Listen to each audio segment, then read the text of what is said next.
and many other legislators that you see standing behind me to announce a $750 million proposal that, if passed by this General Assembly, will make a significant difference in boosting that effort.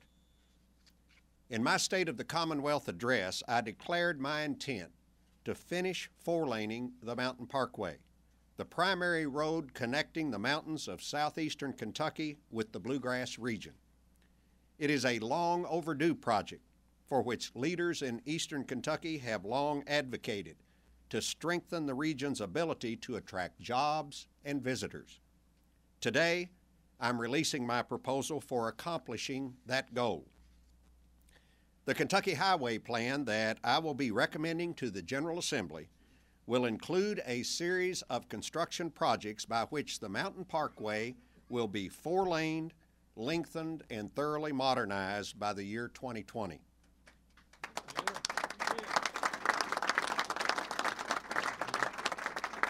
Those projects total $753.6 million, a figure that should convey the scope and the magnitude of this initiative.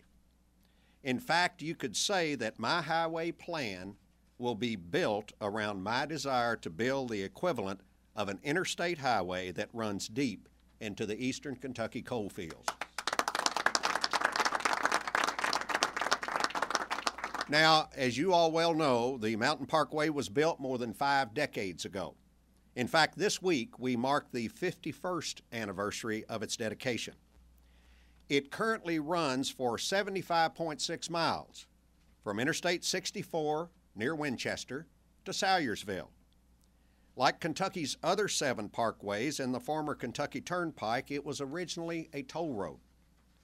The westernmost part of the road, the first 45.8 miles from Winchester to Campton, has long been 4 lanes. The rest is 2 lanes with an occasional passing lane. The first thing we're going to do is make sure that that section, the 29.8 miles from Campton to Salyersville, is a 4-lane highway. We then want to extend the parkway from Salyersville to Prestonsburg by 4-laning the 16.2 miles of 2 connecting roads, US 460 and Kentucky 114. At Prestonsburg, the new parkway will connect with the 4-lane US 23, and this will create a modern 4-lane corridor that runs all the way from I-64 near Winchester to Pikeville, Kentucky. Now, to finance the Mountain Parkway projects, our recommended highway plan proposes 2 sources: $595.6 million of conventional state and federal highway funds over the next 6 years, and $158 million from the sale of toll revenue bonds. Although a tolling plan has not yet been devised, it's expected that tolls will be collected eventually on the entire parkway, from Winchester to Prestonsburg. We're not going to be seeking authority for tolling during this session because, although that's a part of the plan, the decision to authorize those bonds and the tolls to pay for them would not be needed until toward the very end of the project, because you're not going to be able to toll the parkway until it's all completed. So that will be one of the last steps that we will have to take. I am hopeful that this proposal, as it winds its way through the legislature, will reiterate Kentucky's commitment to a vibrant economy and a high quality of life in all of its communities. As we all know, the decline of the coal economy in Eastern Kentucky has been devastating. It's been devastating on our families and on our businesses there. For the region to recover, we need bold, strategic action that will lead to a more diverse economy. The SOAR initiative, Shaping Our Appalachian Region, is designed to inspire and direct that action. And while we have talked about all of the things we might do from the state level, we all know that most of the solutions on the future of Eastern Kentucky are going to come from within that region. It's going to come from the leadership in that region, the citizens of that region. But modernizing and extending the Mountain Parkway is a critical step in making Eastern Kentucky a destination while also increasing its competitiveness. This is part of the solution, but it's not all of the solution. It's going to take a lot of different pieces of the puzzle to be brought together to revitalize the economy in Eastern Kentucky, but this is a great first step. Another step, last week, the White House designated an 8-county region of Eastern Kentucky as a promise zone, meaning the federal government will work with the region to accelerate public-private partnerships, promote job creation and education opportunities, and improve access to federal grant programs. Later this week, hopefully on Friday, we hope to receive even more good news for Eastern Kentucky. And as the SOAR process continues, we will be looking for additional ways to invest in both the physical infrastructure and the intellectual infrastructure of that region. Let me call upon first Speaker Greg Stumbo. Greg.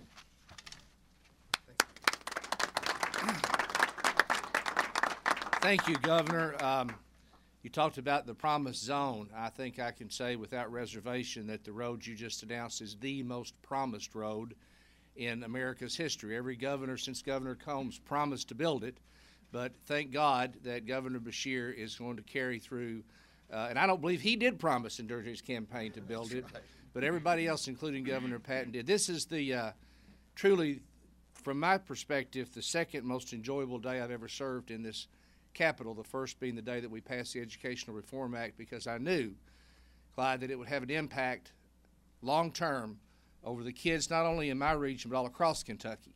And what the governor has committed to do here today will benefit the lives of many Kentuckians, those born and those yet to be born, because it will create an economic lifeline to an area that needs it. We said at the SOAR conference that Eastern Kentucky's problems where we lacked certain things. We lacked a navigable waterway. We lacked a community or public four-year college, and we lacked a road. Well, I don't think we'll ever get a public or a navigable waterway up there because the Big Sandy's not going to be channelized, at least in the foreseeable future. But this does give us the opportunity to develop our region because we will have the equivalent of an interstate highway. And with the governor's support, and I hope that the legislature will follow through with the scholarship program that both chambers passed during the last session. It provided about 100 new four-year graduates for our area with the pilot project that Governor Beshear was so gracious to approve. Now that doesn't seem like a lot maybe in comparison to our larger universities and our urban areas, but over time, this will make an impact on my region of the state. So, Governor, on behalf of every constituent that I've ever had the privilege of serving, on behalf of all the people of Eastern Kentucky, from the bottom of our hearts, thank you.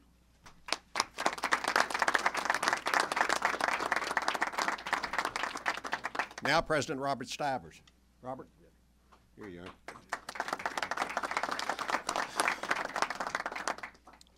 This announcement today, I want to thank the governor for having us over here.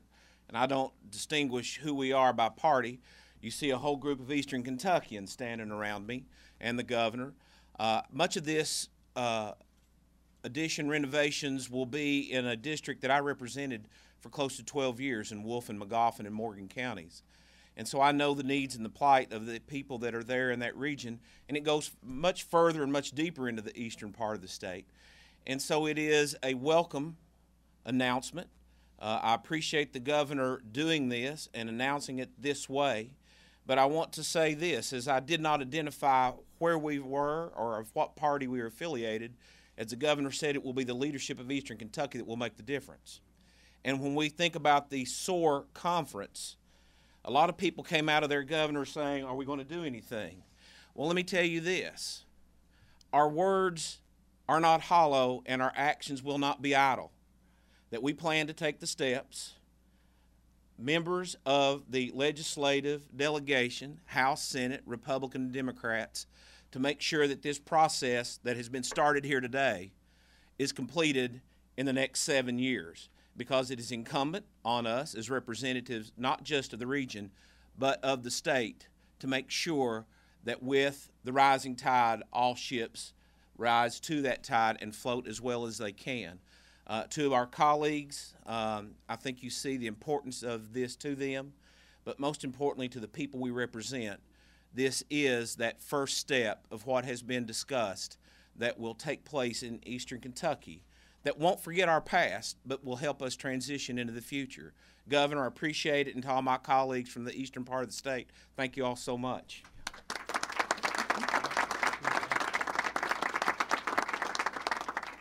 We'll take questions, and Secretary Mike Hancock is here and will be relied upon very liberally in terms of explaining all of the different pieces here.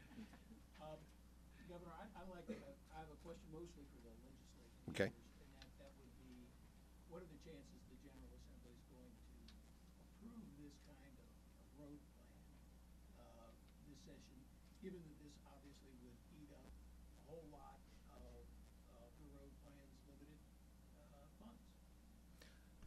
Well, first of all, let me give a preliminary statement. This is obviously a significant commitment over a 6-year period. But when you see the road plan that we will propose, this is not going to eat up funds that can go to a number of other areas in the state to continue to carry out the commitments that all of us want to make into reality.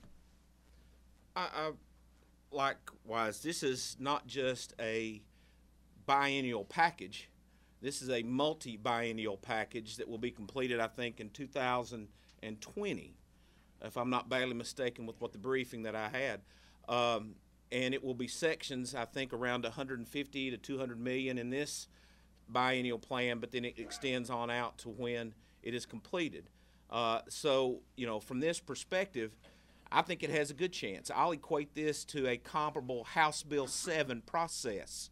You know, there may be some tweaks and changes. That was the bonding of the universities. But I think the process will be fruitful, and in the end, the goals will be accomplished.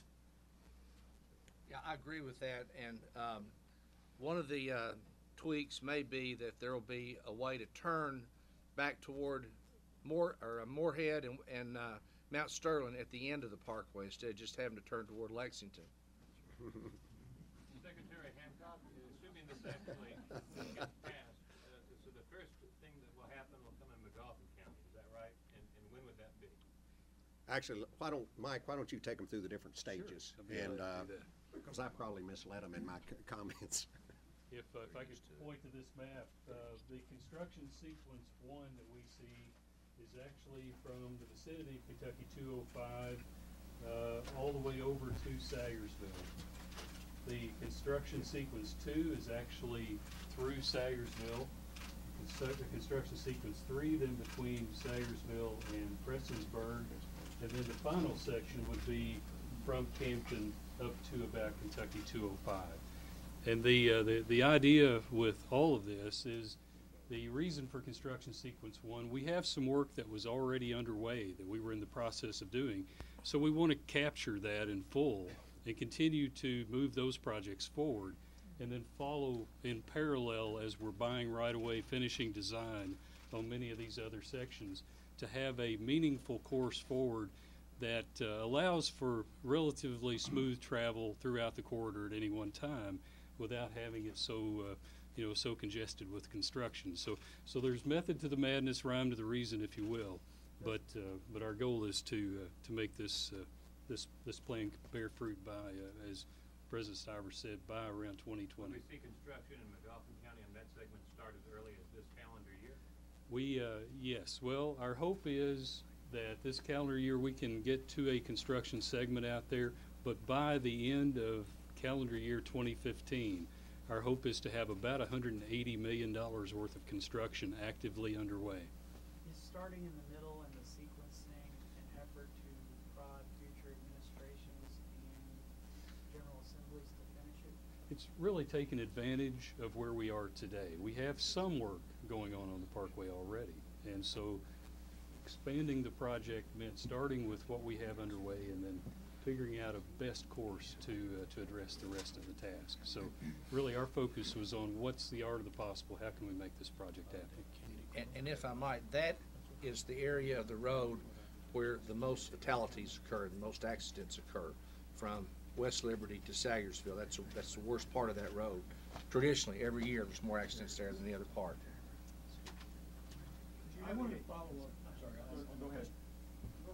On the question I had earlier, if this isn't gonna be taking up a larger share of available state and federal funds, where does the money, how does that work? It would seem to me to be a very expensive project, it's coming out of the road, and initially it's not any I mean, you know, this is a balancing act, as every budget is and every road plan is. And this is certainly a significant amount of money that we'll be spending in the next 2 years. But it's an amount of money that we need to spend because it is time to do this for Eastern Kentucky. The point that Mike made and the point that both the Speaker and the President made is that this nevertheless will fit in with other plans that we have to complete other projects, to start other projects all over this state. And as I say, it's always a balancing act. And when we present the budget to the legislature, then they will take it and they'll start working with it and massaging it to get their own ideas into it. And in the end, we will have a road plan that will be passed and that I will sign. And I am very confident that a part of it is going to be exactly what is on that board right there and committed both in the next 2 years and over the next 6 years. Do you have any idea how much the tolls might be and how long they might be levied? If you can't speak to that?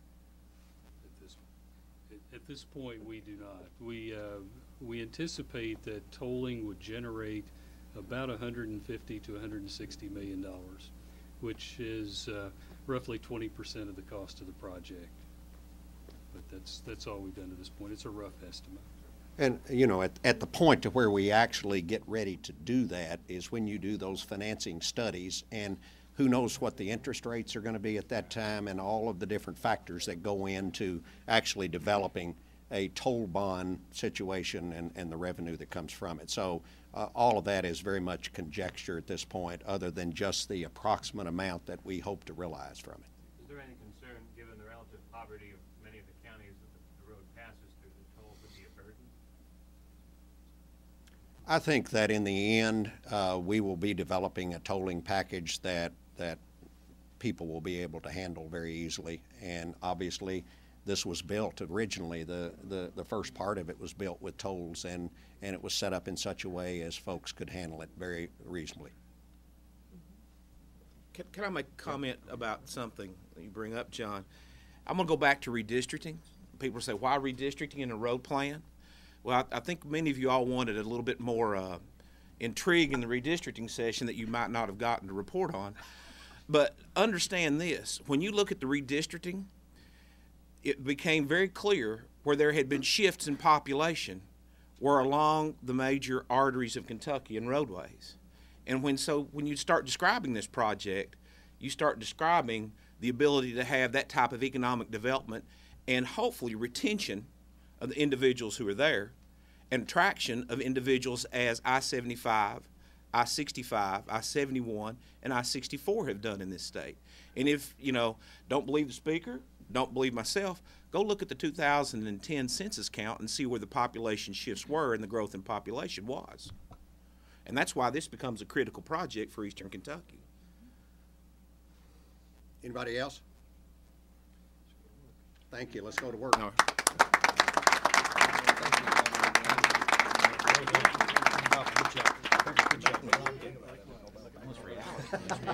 Good job.